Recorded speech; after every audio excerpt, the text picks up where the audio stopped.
says, אסור להיכנס לבית הקברות כשהתפילין עליו, פני שנראה כרועד למתים.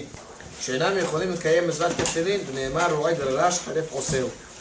Person is not allowed to enter a cemetery while wearing his tefillin.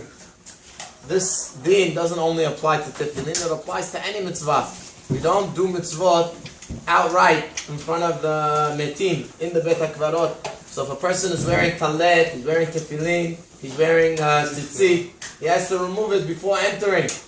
And if he doesn't want to remove it, the other option is if he covers the tefillin. If his tefillin are totally covered, it's mutar.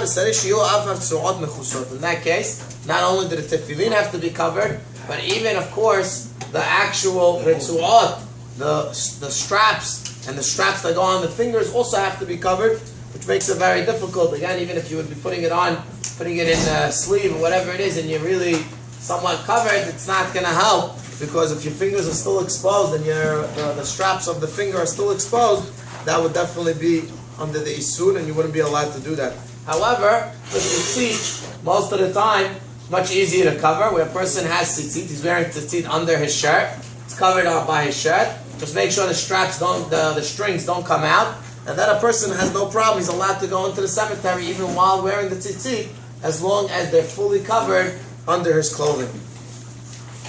Now he brings down this isur of wearing tefillin or talet or tzitzit is not only in regular people's graves, ben ketanim, ben gedolim. It doesn't make a difference if you're going to great rabbis' kevarim. Also, over there, you're not allowed to go and wear talet or tefillin in front of them. So he says it doesn't make a difference if it's gedolim. Even he brings down if it's nashim. He says a person should be mahmir and should not enter, even if it's women's cemetery where the people that are there are women, and what's the difference? They can't put on tefillin even while they were alive. Still doesn't make a difference. Since they can't be mekayem any mitzvot, this is considered lo'eg larash, and a person should not enter the cemetery while wearing them.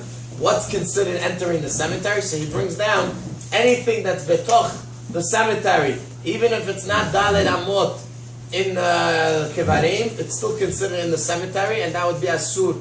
And therefore, it's as soon as you cross the border where the cemetery begins. So even if you're far from the actual graves, that's still considered part of the cemetery, and therefore a person should be mahmir to remove his tefillin or anything that's exposed while any kind of mitzvah. However, he brings down if there is a place, a plot that they bought, and it's being used, hopefully one day they're going to use it for a cemetery, but right now it's not yet. It hasn't yet, nobody has been buried in that area, in that spot. In that case, that spot really doesn't get yet a place of a cemetery, and therefore if a person wants to go over there while wearing talet or tefillin, he would not have this isur. However, a cemetery which is already being used, even if in the specific area that you're in doesn't have any metim in that area, person is considered in the cemetery, and therefore he's not allowed to do any mitzvot while in the cemetery.